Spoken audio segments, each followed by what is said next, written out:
Hello everyone, welcome back to our channel learn with Mangalam. और आज की इस वीडियो में हम बात करने वाले हैं टेक महिंद्रा के round 3 that is conversational test के बारे में। वैसे तो मैं हायरिंग प्रोसेस ऑलरेडी डिस्कस कर चुका हूं। हम डायरेक्टली मूव करते हैं अपने राउंड 3 पे, जो आपका कन्वर्जेशनल टेस्ट होने वाला है। ओके, सो गाइस, जो आपका कन्वर्जेशनल टेस्ट होता है एक्चुअली वो आपका होता कैसे है, कौन कौन से सेक्शंस आपको देखने को मिलते हैं और कौन सी टॉपिक्स पे आपको ज्यादातर फोकस करना होगा। सो बेसिकली अगर आप मैं बात करूं, जो जनरली आपका कन्वर्जेशनल टेस्ट होता है वो आपकी तीन चीजों पे डिपेंड करता है।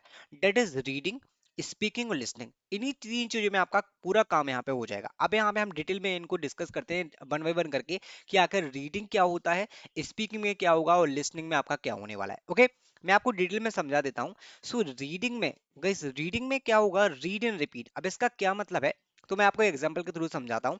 जैसे स्क्रीन पे आपको कुछ सेंटेंस दिखेंगे, उस सेंटेंस को आपको एग्जैक्टली रीड करके रिपीट करना होता है। That is the reading and repeat. Okay, so basically ये आपका इजी लेवल का होता है। बेसिकली आप यहाँ पे रीड कर सकते हैं और रीड आपको एग्जैक्टली करना है, और रीड करने के बाद एग्जैक्टली आपको यहाँ पे रिपीट करना है। तो इसमें आपका वर्बल कम्युनिकेशन यहाँ पे चेक किया जा रहा है। कैसे वर्बल कम्युनिकेशन यहाँ पे चेक किया जा रहा है, लाइक आप किस तरीके से उसको प्रोनाउंस करते हैं, क्या एग्जैक्टली आपका लाइक ग्रामेटिकली कोई मिस्टेक तो नहीं कर पा रहे हैं आप यहाँ पे बोलते समय, रिपीट करते time. So basically exactly reading ability आपके पास है या नहीं है, तो वो चीजें यहाँ पे आपकी चेक की जाएगी। That is grammar ability, your pronunciation and आपकी वर्बल एबिलिटी। रिपीट करते टाइम एग्जैक्टली आप उसको रीड कर पाएंगे। जैसे सपोज कभी आप मैनेजमेंट में जाते हैं, कोई आप कस्टमर को आपसे पूछता है, तो आप चैट पे जो एग्जैक्टली कस्टमर ने डाउट्स आपसे पूछे, जो आप रीड करके उसको बता पा रहे हैं या नहीं बता पा रहे, that is exactly reading section.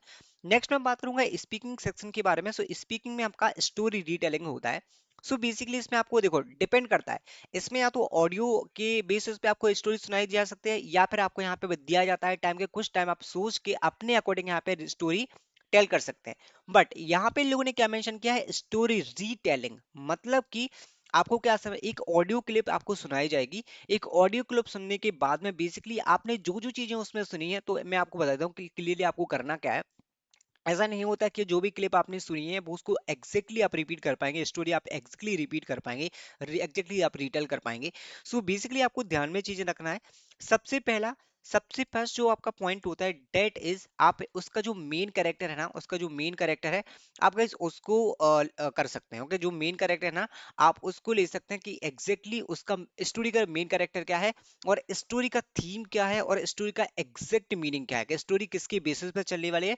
वो सब चीजें आप पकड़ के रख सकते हैं। उस जो जो मेन चीजें वहां पे आप लेंगे, उन मेन चीजों के बेसिस पे आप अपनी स्टोरी खुद से क्रिएट करके उनको रिटेल कर सकते हैं। ऐसा नहीं है, बट स्टोरी उनके रिलेटेड होना चाहिए। उनका जो मेन कैरेक्टर है, जो उनका मेन स्ट्रक्चर है, मेन थीम है स्टोरी का, वो आपको डेफिनेटली कैच करना पड़ेगा।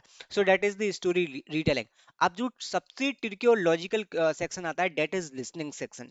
बस लिसनिंग सेक्शन को यहाँ पे मैं लॉजिकल क्यों बोल रहा हूँ, क्योंकि थोड़ा सा ट्रिकी हो जाता है। यहाँ पे क्या होता है, डिफरेंट डिफरेंट गाइस आपको ऑडियो सुनना होता है। गाइस डिफरेंट डिफरेंट ऑडियो, अब ऑडियो के होते हैं कुछ सेकंड के लिए वहां पे प्ले होते हैं, और डिफरेंट डिफरेंट एक्सेंट में होते हैं। जैसे आपका यूएसए का एक्सेंट हो गया, कनाडा का, डिफरेंट डिफरेंट एक्सेंट होते हैं।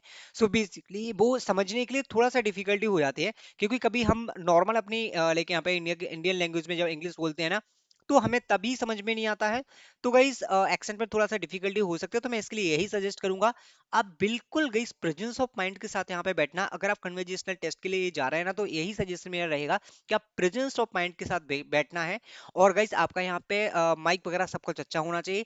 जो भी आप ईयरफोन वगैरह यूज कर रहे हैं वो भी प्रॉपर होना चाहिए। और जो आप यहाँ पे रिकॉर्ड भी करेंगे, जो आप रिपीट करेंगे, तो आपका वॉइस एग्जैक्टली जाना चाहिए, राइट, ताकि रिपीटिंग में या फिर जो भी वॉइस आप सुन रहे हैं वो उसमें कोई प्रॉब्लम नहीं होना चाहिए। सो एग्जैक्टली आपको वहां पे प्रेजेंस ऑफ माइंड के साथ बैठना है।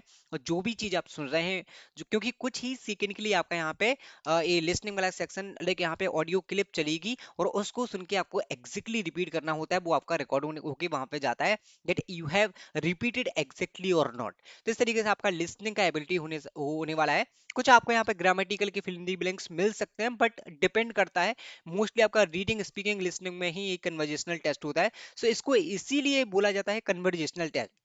मतलब कि आपके यहाँ पे रिटर्न कम्युनिकेशन से कन्वर्जेशन हो रही है, आपके यहाँ पे लाइक स्पीकिंग से कन्वर्जेशनल हो रही है। सो बेसिकली इसमें कन्वर्जेशन होता है, डेट कम्युनिकेशन टाइप का होता है। बेसिकली आपका कम्युनिकेशन असेसमेंट ही होता है कि आप किस तरीके से कम्युनिकेट करते हैं, क्लाइंट से, किसी से भी आप किस तरीके से कम्युनिकेट करते हैं। So this is the exact round 3 of the tech Mahindra. Okay, और इसके मेल ऑलरेडी रिसीव हो चुके हैं स्टूडेंट्स को, और आपका जल्दी ही यहाँ पे आई थिंक कल है, और मतलब नेक्स्ट फेज में जिसको भी मेल वगैरह आएंगे तो वो डेफिनेटली इस वाली वीडियो को देख सकते हैं और उनको समझ में आ जाएगा कि एक्जैक्टली टेक महिंद्रा का राउंड 3 होता क्या है। ओके, सो इस वीडियो में इतना ही। आगे की वीडियो में और भी हायरिंग प्रोसेस के बारे में बात करेंगे और भी प्रैक्टिस के बारे में बात करेंगे। So thank you guys, thanks for watching.